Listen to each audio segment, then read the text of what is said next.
नाज़रीन, मैं उम्मीद करती हूँ आप सब खैरियत से होंगे। आपकी दुआओं से हम भी सब खैरियत से हैं। जहाँ रहें अपनों के साथ खुश रहें। आज हम बना रहे हैं नमक वाली बोटी, तवा बोटी बना रहे हैं। ये आधा किलो गोश्त है, मैंने आधे आधे इंच की पीस कर ली हैं। ये देखें, थोड़ी बात ही मैंने चर्बी भी रहने दी है, चर्बी से ज़्यादा अच्छी बनेंगी, हल्की फुल्की, ये ज़्यादा नहीं है। और आधे आधे इंच के पीस जो है ना मैंने कर लिए हैं। ये 3-4 चम्मच तेल है और 1 चम्मच नमक है, बस यही जाएगा इसमें। हमने तवा रखा है। सबसे पहले हम तवा बोटी बना रहे हैं। ये मैंने 3-4 चम्मच तेल डाल दिए। अब ये हम बोटी डाल देंगे।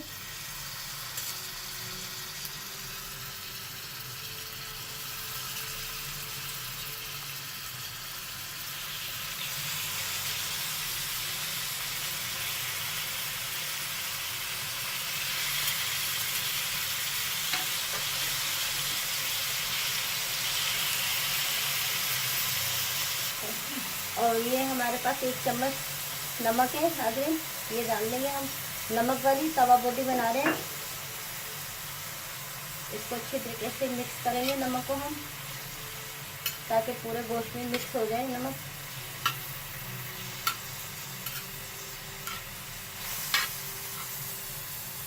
बस मिक्स हो गया नाज़रीन। अब इसे हम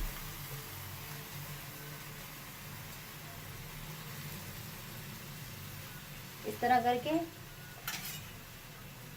15 मिनट के लिए यूं दम पे रख देंगे। इस तरह ढक्कन ढक देंगे। नाज़रीन 15 मिनट हो गए। ये देखें नाज़रीन, अभी ये वाइट है। बस इसको हमने 5 मिनट तक और रोस्ट करना है। 15 मिनट बाद आपने देखना है और फिर उसके बाद 5 मिनट और रोस्ट करना है। टोटल पूरे 20 मिनट हो जाएंगे। फिर हम इसे उतार लेंगे। जैसे ये गल गई है, बस हमने थोड़ा सा 5 मिनट तक और रोस्ट करना है। नाज़रीन 5 मिनट हो गए, हमारी बोटियाँ रोस्ट हो गई हैं। ये देखिए नाज़रीन, हमारी बोटियाँ रोस्ट हो गई हैं। इनमें कलर आ गया, ये लाइट गोल्डन कलर आता है, ये रोस्ट हो जाती हैं। आप अपने हिसाब से नमक कम बढ़ती कर सकते हैं।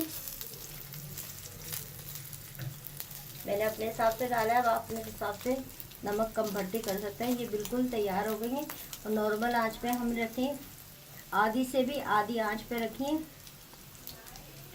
नाज़रीन अगर मेरी वीडियो अच्छी लगे सब्सक्राइब कीजिएगा, शेयर कीजिएगा, प्लीज़ सब्सक्राइब ज़रूर कीजिएगा, आगे बढ़ाइएगा। अल्लाह हाफिज़।